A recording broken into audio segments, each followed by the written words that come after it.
అందరికీ నమస్కారం. శశిరేఖాస్ kitchen and crafts ఛానల్కి స్వాగతం. ఈరోజు నేను అరటికాయ ముద్దకూర తయారు చేస్తున్నాను. అరటికాయ ముద్దకూరనే అరటికాయ ఉప్మా కూర అని కూడా అంటారు. ఈ కూర పుల్ల పుల్లగా కారం కారంగా భలే టేస్టీగా ఉంటుందండి. మనం అరటికాయ పీల్ చేసినప్పుడు ముక్కలు తరిగినప్పుడు మన చేతికి మరకలు పడుతూ ఉంటాయి. సో అలా అవ్వకుండా ఉండాలంటే మనం కొద్దిగా ఉప్పుతో తడి చేసుకుని ఆ చేతితో మనం పీల్ చేసుకున్న అరటికాయ తరుక్కున్న చేతికి మరకలు పడకుండా ఉంటాయి అన్నమాట. ఇక్కడ నేను ఒక పెద్ద సైజు అరటికాయ తీసుకున్నాను. దాని ముందర నేను పీల్ చేస్తున్నాను అనమాట. ఇక్కడ ఒక విషయం చెప్పాలి. ఇది మీరు పీల్ చేయకుండా ముందు ముక్కలు తరిగేసేసి కుక్కర్లో పెట్టుకుని ఉడికించేసుకుని ఆ తర్వాత తొక్క తీసారనుకోండి, ఏం జరుగుతుందంటే మొత్తం తొక్కంతా వచ్చేస్తుంది. అలా కాకుండా నేనేం చేస్తున్నాను, జస్ట్ పైన ఉన్న గ్రీన్ లేయర్ ఒక్కదాన్నే నేను తీస్తున్నాను.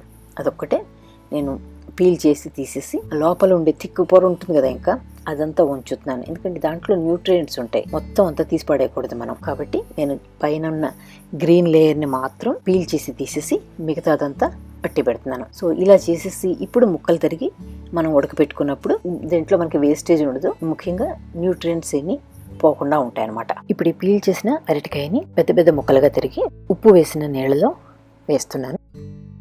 నల్లబడిపోకుండా ఉంటుందన్నమాట. ఇప్పుడు ఈ తొక్కలన్నిటిని కంపోస్ట్ బిన్లో వేసేసుకోవచ్చు. ఇప్పుడు ఈ నీళ్ళలో వేసుకున్న పెద్ద పెద్ద ముక్కల్ని ఈ పళంగా కుక్కర్లో పెట్టి కుక్ చేసుకోవచ్చు, లేదా వీటిని చిన్న చిన్న ముక్కలుగా తరుక్కుని మామూలుగా పోపులో వేసుకోవచ్చు. మీకు ఎలా వీలైతే అలా చేసుకోవచ్చు. నేనైతే ముక్కల్ని సన్నగా తరిగేసేసి ఇన్స్టెంట్ పాట్లో పెట్టేద్దాం అనుకుంటున్నాను. ఇప్పుడు ఈ తరిగిన ముక్కలన్నిటిని పసుపు వేసిన నీళ్ళలో వేసి ఇన్స్టెంట్ పాట్లో పెట్టాను. ఒక 5 మినిట్స్లో ఉడికిపోయాయి.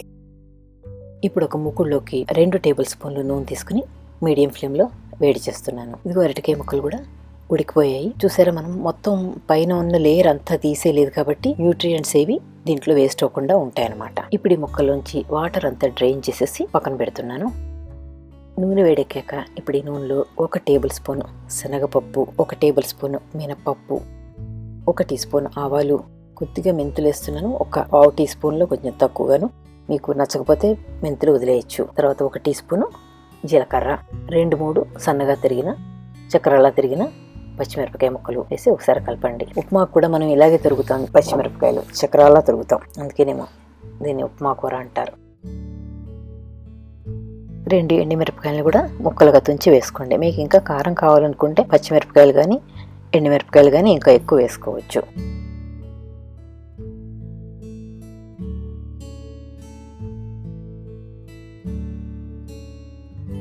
కొద్దిగా కరివేపాకును కూడా తుంచి వేసేయండి. ఫ్లేవర్ బాగా అంటుకుంటుంది, తర్వాత ఎవరు తీసి పడేయకుండా ఉంటారు తినేటప్పుడు.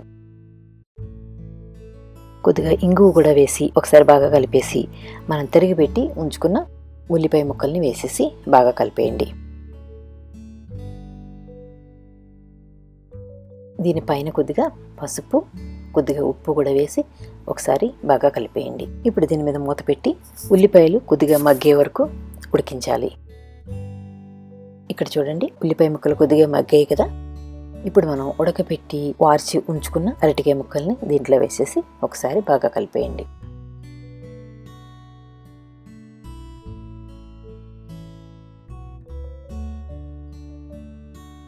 ఇప్పుడు దీంట్లో కొద్దిగా ఉప్పు, ఆ తర్వాత కొద్దిగా చింతపండు కూడా వేస్తున్నాను. ఉప్పు ఇందాక కొద్దిగా వేసాను కాబట్టి చాలా కొద్దిగానే వేస్తున్నాను, చూసుకుని వేసుకోండి. ఇప్పుడు ఇవన్నీ బాగా కలిపేయండి. ఈ కలిపేటప్పుడే గరిటెతో కొద్దిగా కుమ్మేస్తే ఈ అరటికాయ ముక్కలు కొంచెం ముద్దగా అయిపోతాయి అన్నమాట.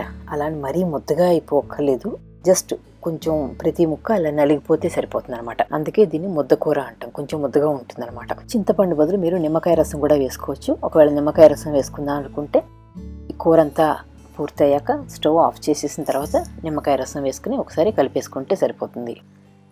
ఎగ్జాక్ట్గా ఇదే ప్రొసీజర్లో మీరు ఆలుగడ్డ కూర కూడా చేసుకోవచ్చు. ఇలా తయారు చేసుకున్న అరటికాయ కూర కానీ ఆలుగడ్డ కూర కానీ అన్నంలోకి చాలా బాగుంటుంది, చపాతీలోకి అయితే ఇంకా చాలా బాగుంటుంది. ఒక 3-4 నిమిషాలు ఈ కూరని ఇలా కలుపుతూ మధ్య మధ్యలో ఇలా కుమ్ముతూ చేసేయడం వల్ల కూర అంతా బాగా ఉడుకుతుంది. తర్వాత దీంట్లో ఉన్న నీరంతా కూడా ఎగిరిపోతుంది. అప్పుడు సన్నగా తరిగిన కొత్తిమీరని వేసేసి ఒకసారి బాగా కలిపేసి స్టవ్ ఆఫ్ చేసేయండి. నా వీడియో చూసిన మీ అందరికీ ధన్యవాదాలు. ఈ వీడియో మీకు నచ్చినట్లయితే లైక్ చేసి షేర్ చేసి మీ ఫ్రెండ్స్తో షేర్ చేసుకోండి.